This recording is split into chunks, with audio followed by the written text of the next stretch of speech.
제가 우리 복지원 뒤에 있는 산에 소방도로 길이 있는데 그 길을 자주 오르내리며 묵상도 하고 겸해서 운동도 합니다. 그렇게 다니다 보니까 가끔은 작은 나무가 쓰러져서 그 가는 길을 막을 때가 있습니다. 그래서 작은 접히는 톱을 사가지고 배낭에 넣어서 가다가 그런 일을 몇 번 경험하고는 그 나무를 잘라서 길을 내곤 했는데 며칠 전에는 산을 오르다 보니까 생각보다 큰 나무가 쓰러져 있는 겁니다. 그 나무를 베어서 길을 내놓고 가기엔 내 힘에 부치다, 그렇게 생각이 돼서 그냥 가지를 몇 번 넘어서 가다가 번뜩 제 스스로 내가 바리새인인가 그런 생각을 했습니다. 아마 사람들이 봤다면 좀 힘이 들어도 힘에 부쳐도 그 나무를 베었을 텐데 사람들이 아무도 없는 길을 가다가 보니까 내가 그냥 둬도 산림청에서 관리하는 사람들이 언젠간 와서 길을 내놓겠지, 이제 그런 생각에서 가게 된 겁니다. 그러다가 선한 사마리아 사람 비유 말씀 생각이 번뜩 나서 돌아서면서 좀 힘이 들어도 이걸 치우고 가는 게 나중 산을 오르는 사람들에게 도움이 되겠구나 해서 그 나무를 베어서 치우는데 한 30여 분 소요된 것 같습니다. 우리가 살아가면서 내 스스로 신앙 가운데서 내가 바리새인인가? 내가 예수님께 책망받은 제사장인가? 목사이면서도 교회 일꾼이면서 내가 레위인인가? 그런 생각을 하면서 양심의 가책을 받을 때가 아마 저뿐만 아니라 여러분들도 아마 있을 겁니다. 다른 얘기 같습니다만은 10월 27일 날인가 한국 보수교단 중심으로 동성애 반대 집회를 세 곳인가서 연 것으로 압니다. 그런데 그걸 보면서 제가 생각한 바가 저거 큰일 났구나. 물론 동성애법을 국회에서 통과시키면 가정, 사회, 젊은이들 어떤 혼란을 예측해서 그런 운동을 벌이고 한국교회가 깨어나는 계기를 가진 건 좋지만 제가 볼 때는 그 과정을 지켜보니까 마치 북한에서 인민재판한 식으로 끝내버리고 말았습니다. 흑백 논리를 하고만 거란 말입니다. 그러면서 한국교회가 겨우 바리새적인 교회 수준, 또 레위인 제사장 수준의 신앙밖에는 더 성숙하지 못했구나. 마치 북한에서 인민재판한 식으로 끝내버리고 만 겁니다. 한국 교회는 그 이상의 것을 생각하면서 의견을 국회나 정부나 정치하는 사람들에게 반영시키려고 했다면 그 이상의 것을 지시했어야 합니다. 예수님이 이 땅에 오셨을 때 죄 짓는 사람, 좋아서, 이뻐서, 그렇게도 돼서 죄인을 찾아가신 건 아닙니다. 그들을 끌어안으시고 그들에게 사랑을 가르치시고 하나님 공경하는 신앙을 가르치시면서 그로 인하여 그들이 죄를 떠나고 버리도록 사랑부터 베푸신 겁니다. 예를 들어 한국교회가 그 정도의 집회를 가지고 한국교회의 의사를 반영시키기 위해서라면 제 나름대로의 생각입니다. 다른 방법을 제시했어야 될 겁니다. 예를 들면 동성애자들에 대해서 우리 나라가 병든 사람들, 제가 지나면서 보니까 암도 특이한 암병을 앓고 사망하는 사람이나 치료받는 사람들에 대해서는 본인이 10%밖에 내질 않고 정부에서 그 비용을 다 부담하는 것을 보고 깜짝 놀랐습니다.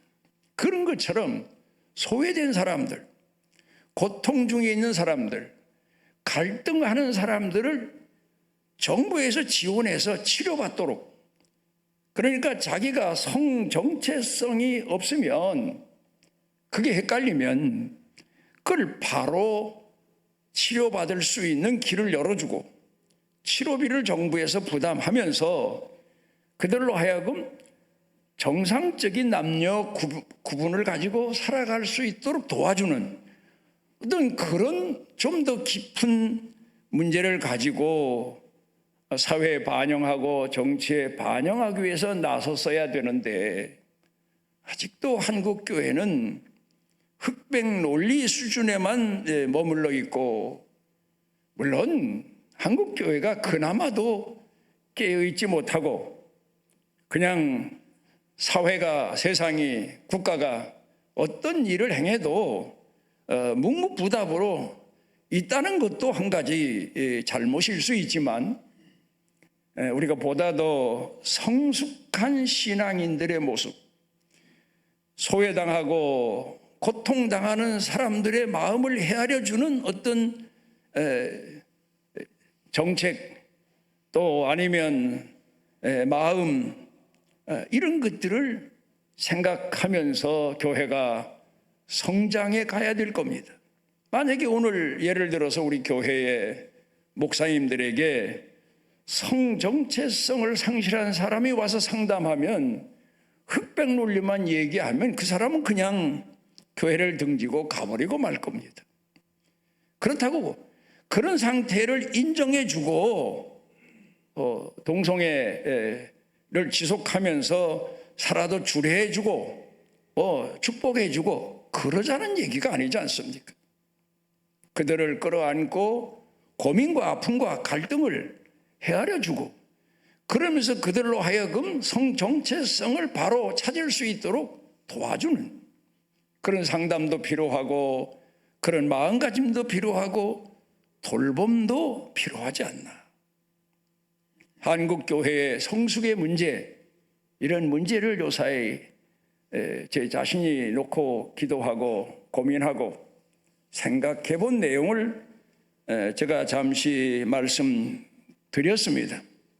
사람이 세상에 태어나면 어린 나이 때의 생각과 성숙한 사람이 되었을 때의 생각의 차이, 마음가짐의 차이는 어찌 보면 하늘과 땅 차이라고 말할 수 있겠죠. 어린아이 때에는 어디까지나 자기 중심입니다.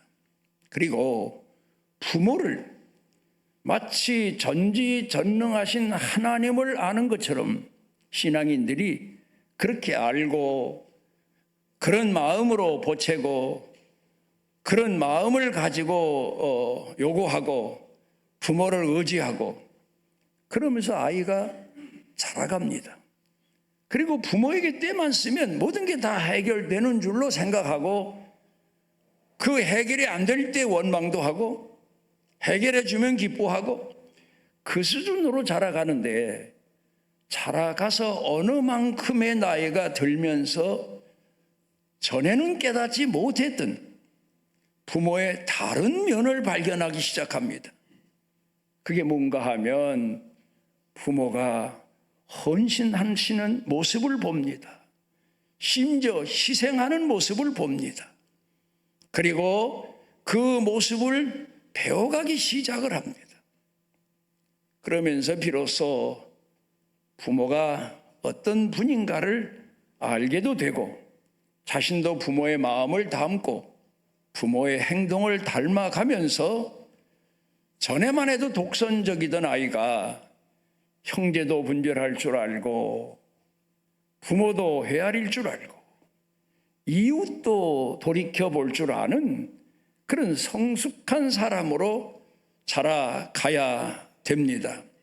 우리가 야곱의 생애를 흔히 말하는데, 야곱은 쌍둥이로 태어났는데 그만 운이 나쁘게 둘째로 태어나는 바람에 형 에서에게 모든 장자의 명분을 빼앗기고 만 겁니다. 이걸 뺏어내기 위해서, 얻어내기 위해서 아버지 집에 있을 때 얼마나 마음 가운데 꿈을 안고 살았는지 모르지 않습니까?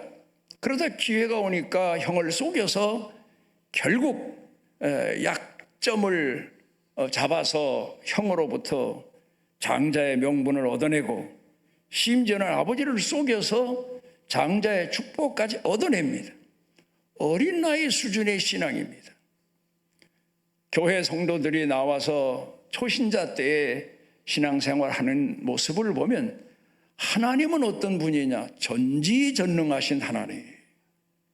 때를 쓰면, 기도하면, 부르짖으면 다 들어주시는 하나님. 초신자의 신앙입니다. 이런 신앙생활을 하면서 예수님에 대해 공부하며 생각이 달라집니다. 하나님이, 전지전능하신 하나님, 능치 못할 일이 없으신 하나님이 헌신자로 보여지기 시작합니다. 희생자로 보여지기 시작합니다. 죄인을 벌하시는 정의로운 하나님으로 보기보다 그를 오래도록 인내하시고 그를 가슴에 품으시고 기다려주시고 포용하시고 긍휼을 베푸신 하나님, 그러다가 마지막에는 그의 죄값까지 대신 물어주면서 죽으신 하나님, 그런 하나님을 깨달으면서 비로소 신앙이 성숙하게 되는 겁니다.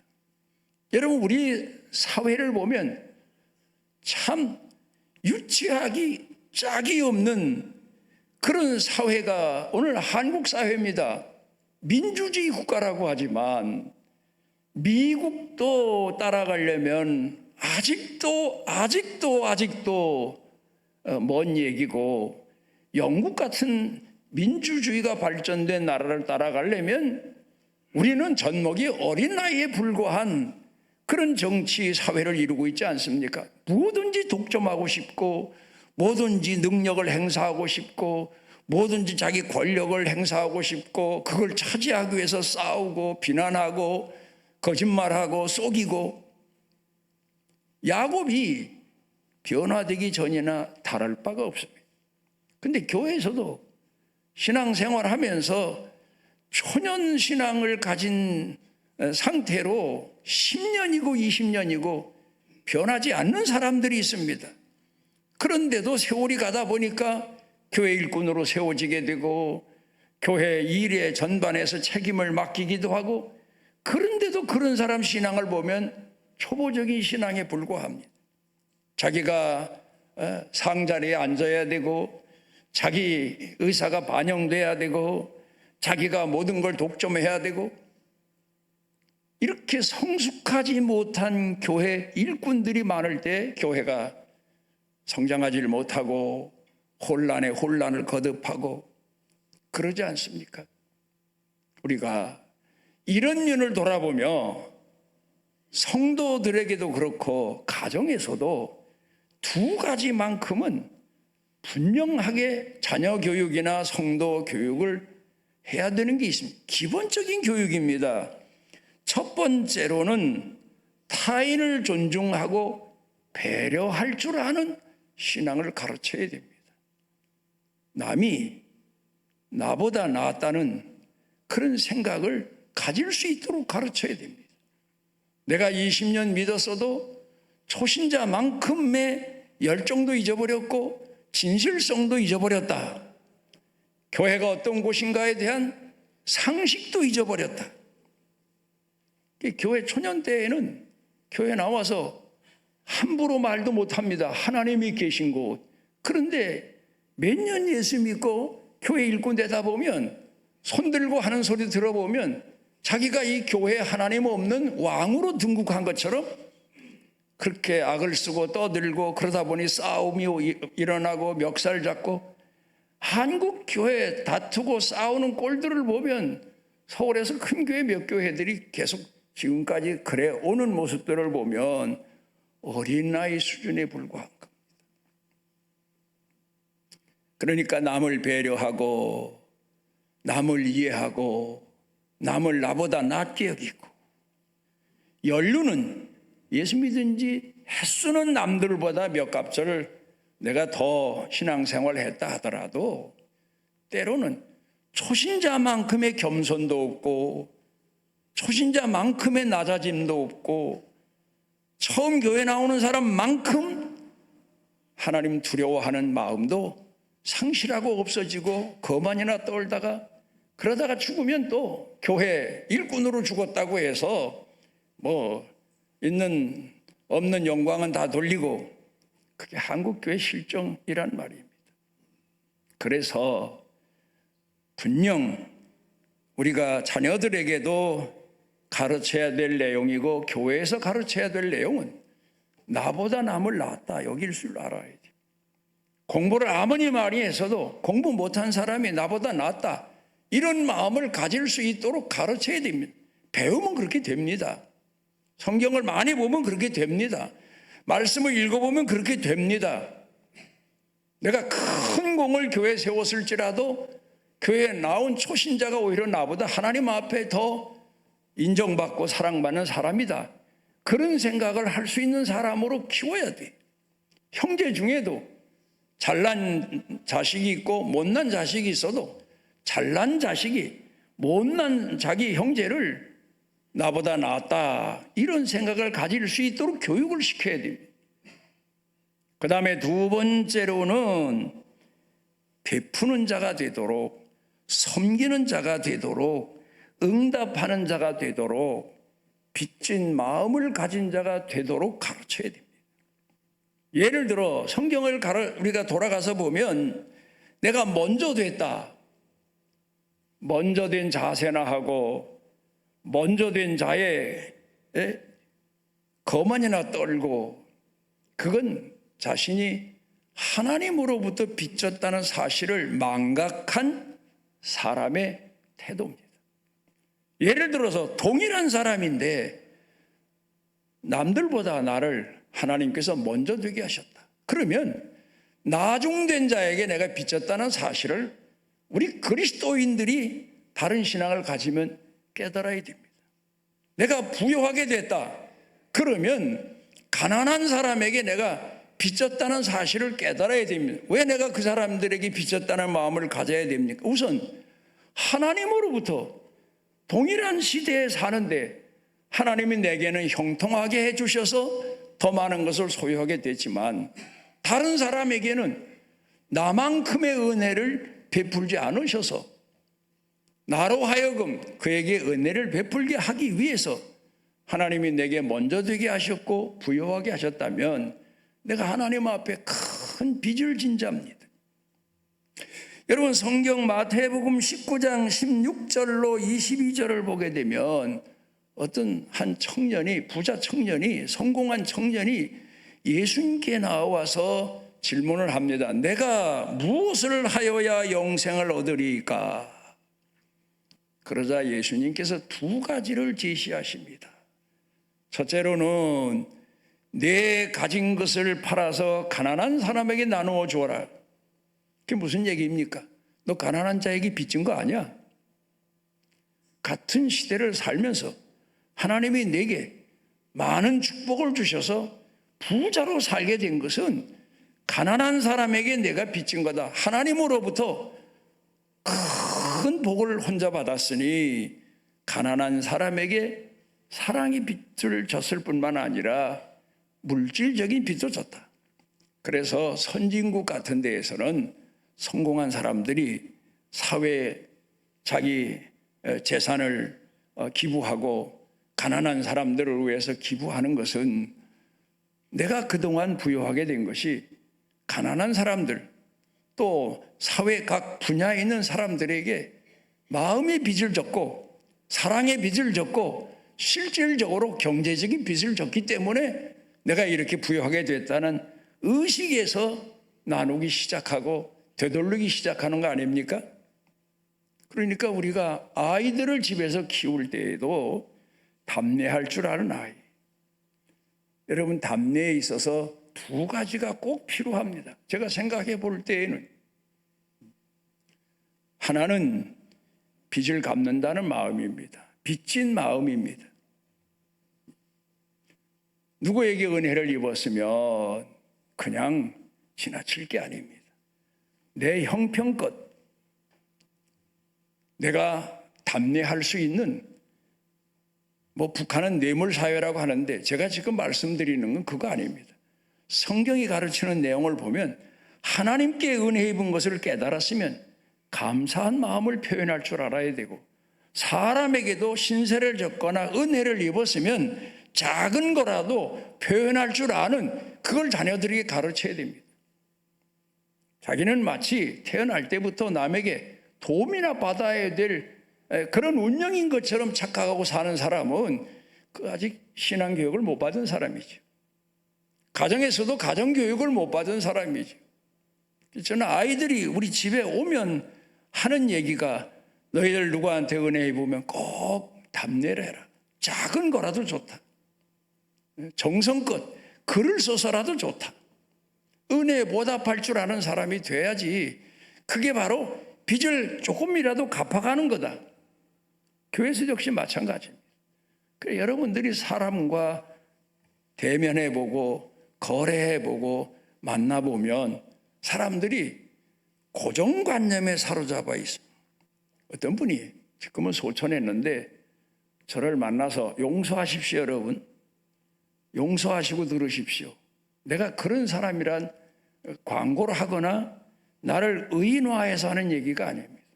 자기가 많은 선교사님들, 목사님들을 만나는데 대접만 받을 줄 알지 뭐 하나라도 답례할 줄도 모르고 더 큰 것만 요구하고, 자기가 그래서 목회자들, 선교사들을 만나면서 머리를 흔들었대요. 어떻게 저럴 수 있나? 아무리 목회자고 아무리 목사님이고 아무리 선교사님이지만 하다못해 자기가 준비할 수 있는 아무거라도 좋아요. 글이라도 좋아요. 인사라도 좋아요. 그런 답례가 없다는 거예요. 그래서 실망한다는 거예요. 여러분, 제가 뭘 얘기하는지 아시죠? 나는 받아야만 된다. 그런 착각 속에 사는 것만큼 하나님의 사랑도 빚진 마음도 깨닫지 못한 우둔한 사람이 어디 있겠습니까? 꼭 답례할 줄 알고 감사할 줄 알고 살해할 줄 알고, 요새 핸드폰 같은데 메시지라도 정성껏 마음을 쏟아서, 그러니까 우리가 답례할 때에는 아니면 남에게 빚을 갚는 마음으로 나와 상관없는 사람에게 선을 베풀지라도 두 가지입니다. 하나는 그 마음을 헤아릴 줄 알아야 돼요.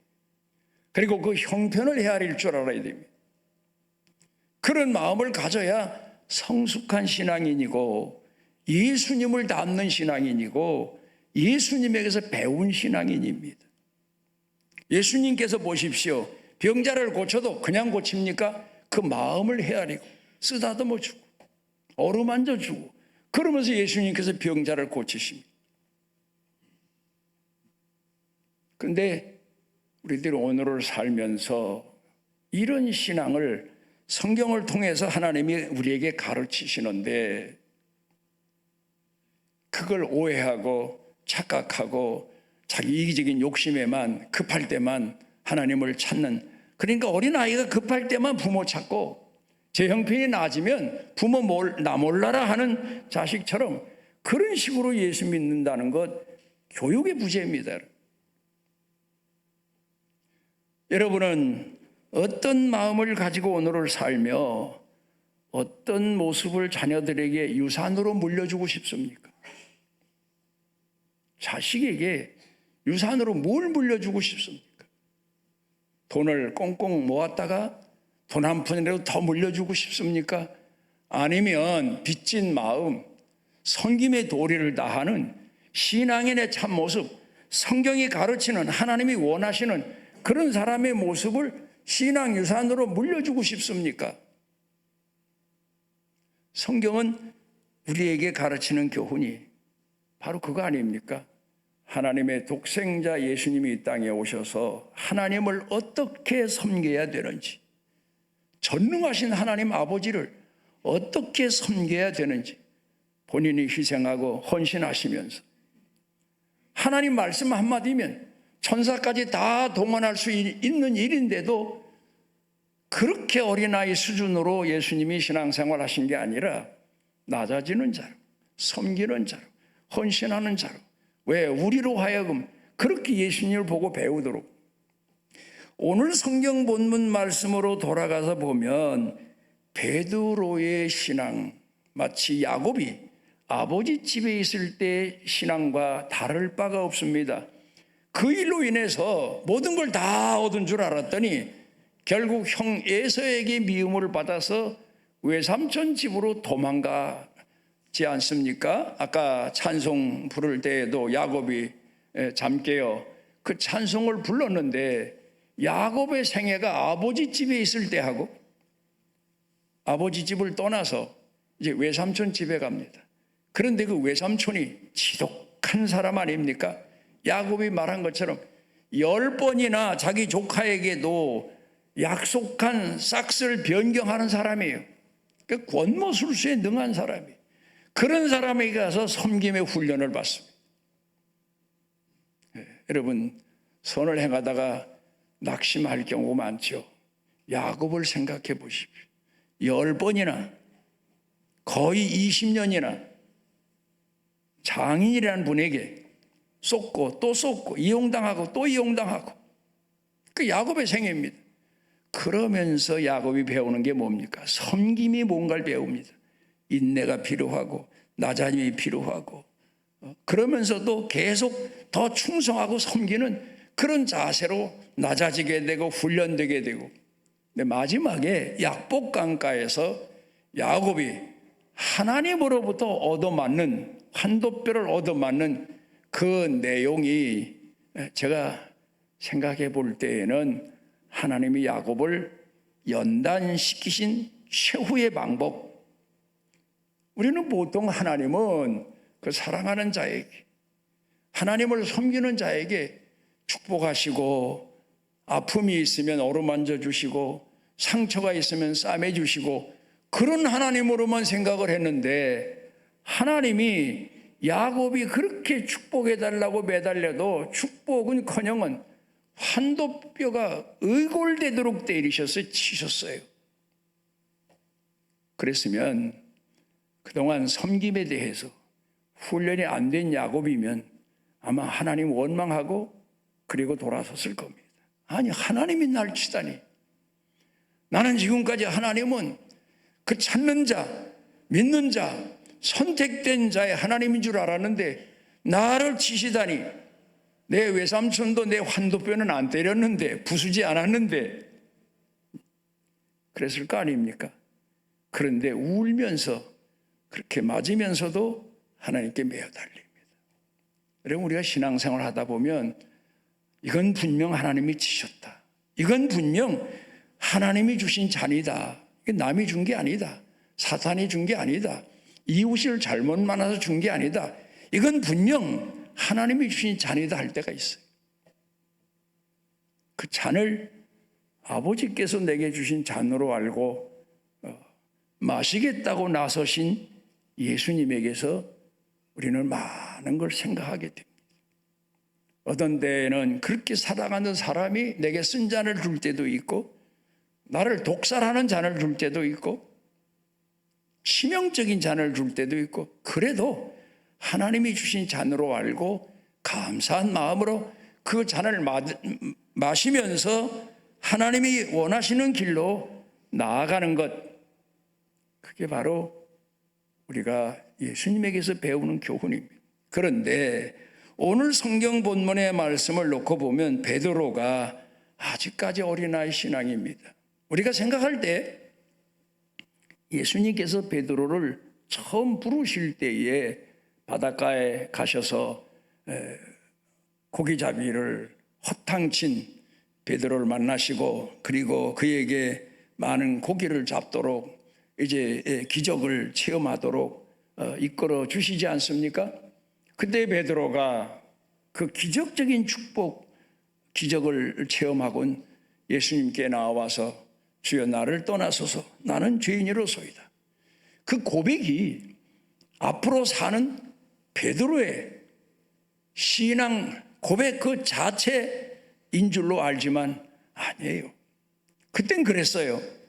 그런데 실제 예수님을 따라다니면서 베드로가 예수님 앞에서 고백한 내용들을 보면 어린아이 수준에 불과합니다. 여러분, 우리가 어떤 때에는 성경을 보고 무릎을 치며 감사합니다, 깨달았습니다 합니다마는 실질 생활로 돌아가서는 까마득히 잊어버릴 때가 많거든요. 그런데 이 베드로가 예수님을 따라다니면서 아마도 나만큼 예수님을 잘 섬기는 사람 없다, 스스로 그렇게 착각했을 겁니다. 나만큼 용기 있는 사람 없다, 나만큼 예수님을 헤아리는 사람 없다, 예수님을 누가 헤아리려고 하면 내가 목숨 내걸고 예수님을 지켜드리리라, 그런 생각하면서 예수님을 따라 다녔을 겁니다. 모르겠어요. 마태복음 20장 가운데 보거나 마가복음 20장 가운데 보게 되면 세베대 아들들의 어머니라는 여인이 우리 아들 야고보와 요한을 예수님이 왕으로 등극하시면 오른편에 왼편에 앉혀주십시오, 그렇게 부탁할 때 베드로가 아마 그 옆에 있었으면 무슨 소리야, 야고보와 요한이 어떻게 날 제쳐놓고 그런 마음이라도 가졌을 거 아닙니까? 내가 누군데.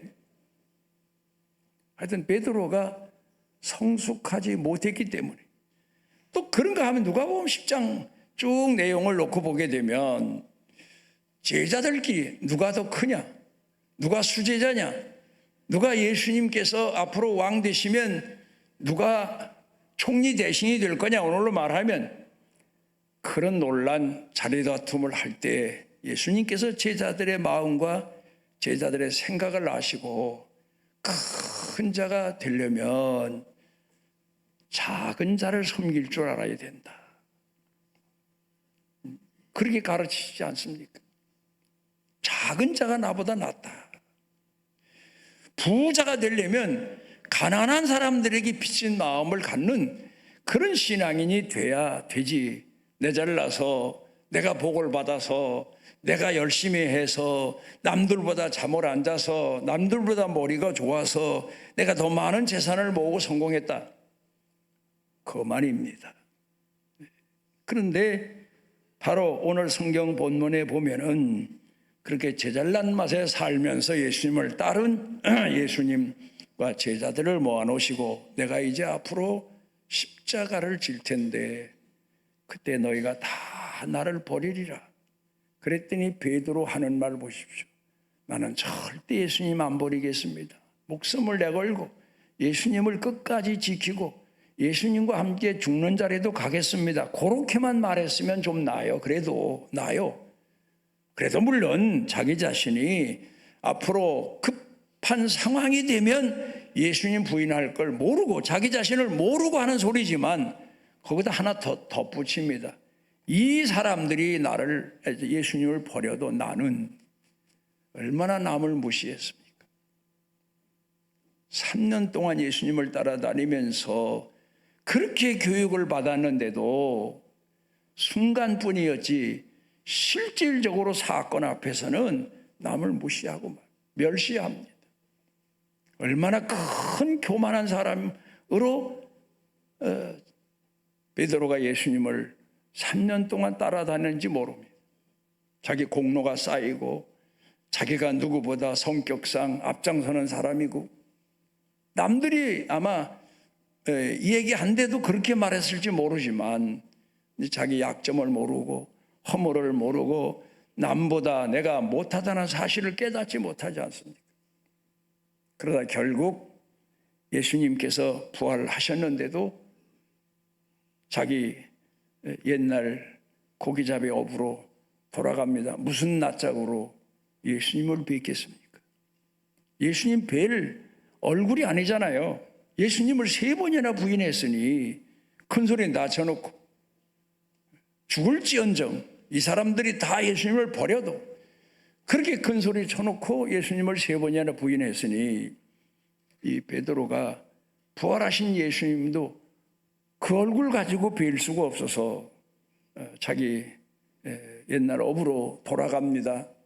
거기까지 찾아가셔서 그 베드로를 포용하시고 다시 신앙을 회복시켜 주시고 그리고는 이제 앞으로 말씀과 성령으로 거듭나기 위한 기도를 하도록 마가의 다락방에서 그 이후로 베드로가 거듭납니다. 그러면서 비로소 헌신이 무엇이고 낮아짐이 무엇이고 남을 배려하고 이해하고 다른 사람들을 나보다 낫게 여기는 겸손이 무엇인가를 깨닫지 않습니까?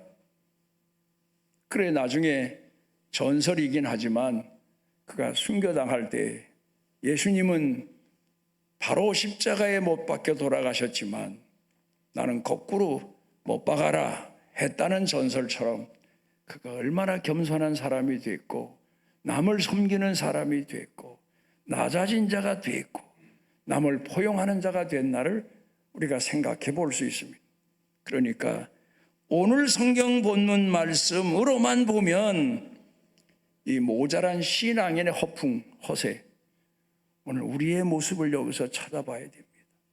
내가 바로 오늘 여기 성경 본문에서 보는 베드로의 모습 이대를 가지고 오늘을 살고 있고 하나님을 공경한다고 착각하고 있구나 하는 여러분 스스로의 묵상이 있어야 될 겁니다. 기도하십니다. 오늘 우리를 주 예전에 모아주신 아버지 하나님, 우리가 아직도 주님 앞에서 낮아지지 못하고 우리 자신이 얼마나 큰 빚을 지고 오늘을 사는지를 망각하고 사는 어리석은 죄인임을 깨닫고 회개하며 돌이켜 주의 사람으로 주님께서 원하시는 사람으로 거듭나고 쓰임받는 나프로의 생애를 살기를 소원합니다. 늘 성령께서 말씀과 성령의 능력으로 우리 스스로를 돌이켜볼 수 있도록 은혜와 은총을 더하여 주옵소서. 예수님 이름으로 기도드리옵나이다.